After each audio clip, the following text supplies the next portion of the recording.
not who they think we are. And Paul Ryan, if you notice the biggest applause lines in all of the speeches, they're not pro-military, they're not anti-Obama. The biggest applause lines are the ones that say, we're better than this. We can accomplish anything. We're Americans. There is a thirst to believe in America, a real thirst. And boy, oh boy, they were just giving us glass after glass after glass of belief last night, rooted in something real. Here's Paul Ryan last night. Listen to the way we are spoken to already, as if everyone is stuck in some class or station in life, victims of circumstances beyond our control, with the government there to help us cope with our fate. It's the exact opposite of everything I learned growing up in Wisconsin or at college in Ohio.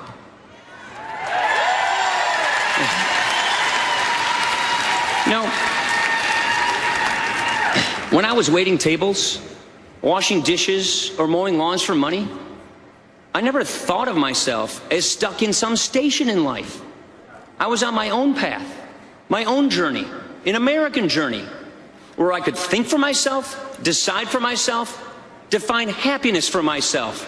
That's what we do in this country. That's the American dream. That's freedom, and I'll take it any day over the supervision and sanctimony of the central planners. This is the American dream. That's the best definition of the American dream I have heard from a politician in I don't know how long. It's not about a house and a car it's about plotting your own life, making your own way. And everything that we know, everything that we are, has taught us this. That's why Obama is facing such an uphill battle now, because there's a fundamental disconnect with what he believes and how he sees America and how the average American sees America. And his line that I guess when we saw it, when he said it, we were like, oh my gosh, I can't believe he just said that. But would not have necessarily known that this is the line or this would be the thing that would take his presidency down. But I believe it is. It was this line uttered about a month or two ago. Somebody invested in roads and bridges. If you got a business, that you didn't build that. Somebody else made that happen. That is the end of the Obama administration. That line. Out of everything that is out there, it's kind of like, you remember Van Jones, he was a communist. But the line that got him was when he called the Republicans a-holes. And then all of a sudden, everybody cared. You're like, what? Really? Really? This is that line for Barack Obama. This is the one that will usher him out of the White House. Because it is fundamentally untrue. At least in America. Might be true in the rest of the world, but not here. It's not true here. He's tried to distance himself from it, but it is his fundamental belief that perseverance, hard work, talent do not add up to success in this country. You need to have the government to make things work for you. I don't believe that. He does. That's not a smear. That's okay. I don't believe that. Others in America I know do. He's one of them. But the vast majority of Americans were not raised on that. We've seen it. We've experienced it. We've lived it. But Barack Obama was raised by people who he was never taken to a 4th of July celebration. That's not a slam on him. I actually feel sorry for him. I really do.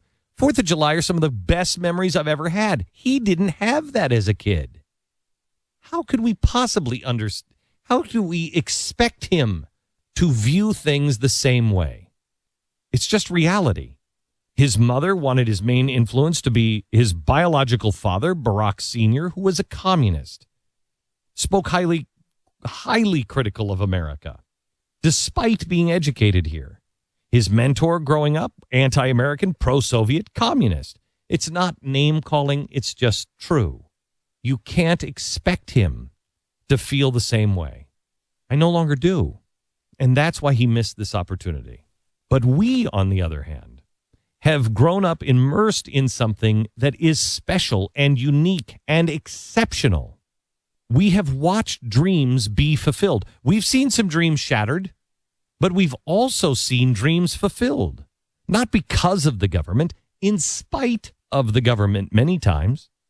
We grew up eating Kentucky Fried Chicken in the bucket. We saw the guy with the beard and the white suit. I remember the commercials with him in it of Colonel Sanders. That's one of the most unlikely stories ever. A man grew up dirt poor, a small 4-room shack outside of Henryville, Indiana. His dad was a good, decent man, a proud farmer, but he fell and broke his back and had to give up farming. When Harlan was 5, his dad came home from work as a butcher with a fever. He said, "I just need to rest for a minute." He never got up. So his mother had to work supporting the family in a tomato canning factory because his father was now dead. And Harlan was the oldest. So he had to take on the job of cooking. Now, Harlan could be angry, bitter. This could be the end of a story, and it would be a very sad story. But it gets worse. At 12, he drops out of school to take care of the family. His mother gets remarried, but a man who beats Harlan Sanders. Beats him so severely and so regularly that he leaves home and goes to live with his uncle in Albany. At 15, he just wants to go join the Army. So at 15, he joins the Army, completes his service commitment as a mule handler in Cuba, honorably discharged. By the time he was 18, he was married, went on the road to find work. But when he lost his job, his wife left him. He couldn't find regular work. He worked odd job after odd job after odd job. Eventually made his way to a place called Corbin, Kentucky. Year 1930. Depression. 40 years old. He opens up a gas station, a service station, where you can come up, pull your car up, get some gas, and have some chicken. What kind of oil and grease are you frying that in, Colonel? He also makes country ham and chicken fried steaks, along with a quart of oil. Yummy. Now, I don't know if this is the point where we say if the government hadn't built the road, he wouldn't have had the chicken fried steak and the quart of oil. But this one, surprisingly, didn't work out well for the Colonel. He served his customers not in a restaurant. He would just bring them into his little living quarters that were right part of the gas station where he had to live. His popularity grew. He moved into a motel where they had a 142-seat restaurant. Over the next 9 years, he worked on his secret recipe. He took his chicken and he put it in a pressure cooker. It cooked faster than if he put it in a frying pan. In 1935, the governor of Kentucky gave him the honorary title of Kentucky Colonel. 1939, food critic Duncan Hines.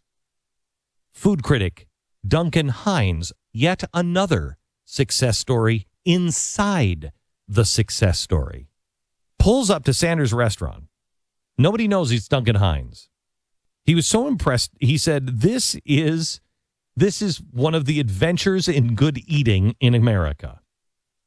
1947, he finally gets a divorce of the woman who left him when he lost a job. He's still trying to make it in this restaurant. He marries his secretary, Claudia.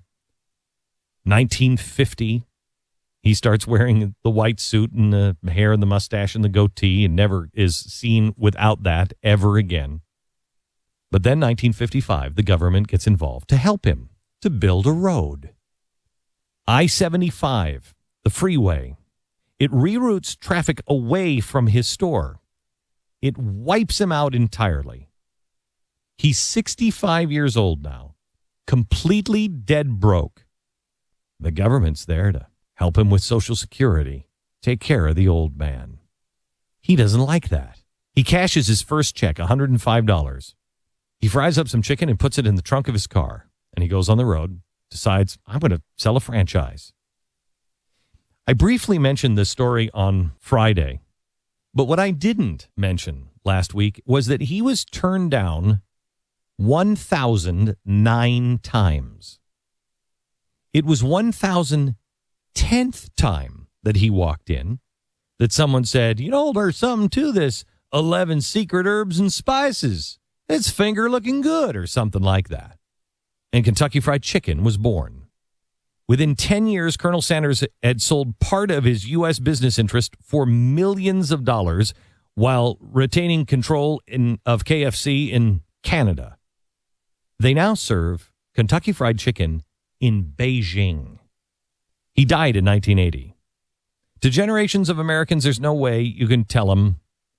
When it came to Kentucky Fried Chicken, there's no way you can tell Americans, at least my generation, that Colonel Sanders didn't build that. Yeah, damn right he did. He had overcome terrible hardship, adversity, bad luck, growing up poor and abused. He conquered it all to do it, and he did it. He built it. At 65 years old, he built it. And millions of others have done exactly the same thing. Put that in your bucket. That is who America is.